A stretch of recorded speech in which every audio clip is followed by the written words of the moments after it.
আল জাজিরার নতুন জরিপের চমকপ্রদ তথ্য। জনমত জানালো নির্বাচনে জয়ে কারা এগিয়ে। নির্বাচনকে কেন্দ্র করে দেশে চলছে চরম উত্তেজনা।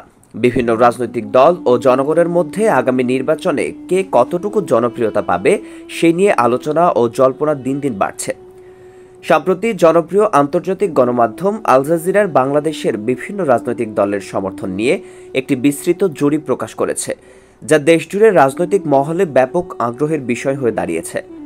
জরিপে অংশ নিয়েছে দেশের প্রধান রাজনৈতিক দলগুলো, যেমন জাতীয় নাগরিক পার্টি এনসিপি, ইসলামী আন্দোলন বাংলাদেশ, জাতীয় পার্টি, বাংলাদেশ জাতীয়তাবাদী দল বিএনপি, জামায়াতে ইসলাম বাংলাদেশ এবং বাংলাদেশ আওয়ামী লীগ। এছাড়া জরিপে অপশন হিসেবে রাখা হয়েছিল ডক্টর মোহাম্মদ ইউনূসকেও। মোট ৬৪ জেলার প্রায় ৭ কোটি ভোটার এই জরিপে অংশগ্রহণ করেছেন। প্রথমেই দেখা গেছে জাতীয় পার্টি প্রাপ্ত হয়েছে প্রায় ২% ভোটার সমর্থন, অর্থাৎ ১৪ লাখের মতো ভোটার আগামী নির্বাচনে জাতীয় পার্টিকে ভোট দিতে আগ্রহী। যদিও সামগ্রিকভাবে দলটির ভোট শেয়ার কম, তবুও রংপুর ও সিরাজগঞ্জের কিছু নির্বাচনী এলাকায় এখনও শক্তিশালী অবস্থান ধরে রেখেছে জাতীয় পার্টি। দলটি ঐতিহ্যবাহী হলেও বর্তমানে মূলত আওয়ামী লীগের সঙ্গে জোটবদ্ধ হয়ে নির্বাচন করছে। ইসলামী আন্দোলন বাংলাদেশ এই জরিপে পেয়েছে প্রায় ৩% সমর্থন, যা প্রায় ২১ লাখ ভোটারের সমান। ইসলামিক মূল্যবোধে শাসন ব্যবস্থার দাবিদার এই দলটি দীর্ঘ সময় ধরে দেশের রাজনীতিতে সক্রিয় থাকলেও সাম্প্রতিককালে জনপ্রিয়তা আরও বাড়িয়েছে। তাদের কেন্দ্রীয় সমাবেশে ব্যাপক জনসমাগম তাকে শক্তিশালী দল হিসেবে প্রতিষ্ঠিত করেছে। আগামী নির্বাচনে তারা আনুমানিক ১০ থেকে ১২ আসন পেতে পারে। নতুন রাজনৈতিক দল জাতীয় নাগরিক পার্টি এনসিপি প্রায় ৫% ভোটারের সমর্থন পেয়েছে, অর্থাৎ ৩৬ লাখ ভোটার ভোট দিতে আগ্রহী।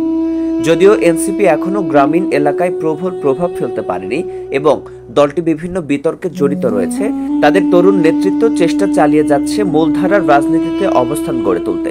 তবে এই ভোটারের সমর্থন সত্ত্বেও দলের আসন সংখ্যা সীমিত থাকতে পারে। জামায়াতে ইসলাম বাংলাদেশের প্রাপ্ত ভোটার সমর্থন উল্লেখযোগ্য, প্রায় ২২% বা ১,৫৮,০০,০০০ ভোটার তাদের ভোট দিতে চায়। দীর্ঘদিন ধরে দেশের রাজনীতিতে সক্রিয় ও ধর্মভিত্তিক জনপ্রিয় দল জামায়াত বিশেষ করে ধর্মপ্রাণ জনগোষ্ঠীর মধ্যে ব্যাপক সমর্থন পেয়ে আসছে। তারা আগামী নির্বাচনে আনুমানিক ৫০ থেকে ৭০টি আসন পেতে পারে। বিএনপির পক্ষে ভোটার সমর্থন রয়েছে প্রায় ১৪%, যা প্রায় ১,০০,০০,০০০ ভোটারের সমান। যদিও দলটির ভোট শেয়ার কিছুটা কমেছে, তবুও দেশের রাজনীতিতে তাদের প্রভাব ও ভূমিকা এখনও শক্তিশালী। বিএনপি সরকার বিরোধী অবস্থান নেয় এবং সুষ্ঠু ও নিরপেক্ষ নির্বাচন দাবি করে আসছে। আগামী নির্বাচনে তারা আনুমানিক ৪০ থেকে ৬০টি আসন পেতে পারে। সবচেয়ে বড় রাজনৈতিক শক্তি আওয়ামী লীগ প্রাপ্ত ভোটার সমর্থন প্রায় ৫২%, যা প্রায় ৩,৭৪,০০,০০০ ভোটারের সমান। আওয়ামী লীগ দেশের সবচেয়ে পুরনো ও শক্তিশালী দল হিসেবে প্রতীয়মান হলেও সাম্প্রতিক সময়ে ৫ আগস্ট পর কিছু সময়ে জনপ্রিয়তা কমে গেলেও এখন তা পুনরায় বৃদ্ধি পাচ্ছে। তারা আগামী নির্বাচনে আনুমানিক ১৫০ থেকে ১৮০টি আসনে বিজয়ী হতে পারে, তবে তাদের অংশগ্রহণ নিশ্চিত কিনা তা এখনও স্পষ্ট নয়। অবশেষে জরিপে ৪% মানুষ বা প্রায় ২৯ লাখ ভোটার ডক্টর মোহাম্মদ ইউনূসকে সমর্থন জানিয়েছে। তিনি একটি স্বতন্ত্র ফিগার হিসেবে ভোটারদের কাছে জনপ্রিয়। সর্বোপরি এই জরিপের মাধ্যমে দেখা গেছে আওয়ামী লীগ সবচেয়ে বড় দল হলেও দেশের রাজনৈতিক বহুতল দৃশ্যপটে বিএনপি, জামায়াত, জাতীয় পার্টি, ইসলামী আন্দোলন ও নতুন এনসিপি সহ অন্যান্য দলও সমানভাবে নির্বাচনে গুরুত্বপূর্ণ ভূমিকা পালন করতে পারবে। ভোটাররা তাদের নিজ নিজ এলাকার উন্নয়ন, শান্তি ও স্থিতিশীলতার জন্য নিরপেক্ষ ও সুষ্ঠু নির্বাচনের প্রত্যাশায় রয়েছে।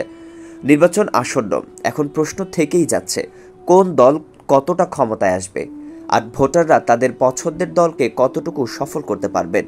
এই উত্তেজনাপূর্ণ রাজনৈতিক প্রেক্ষাপটে দেশের ভোটারদের মনোভাব ও ভোট শেয়ারের এই জরিপ একটি গুরুত্বপূর্ণ নির্দেশক হিসেবে বিবেচিত হচ্ছে।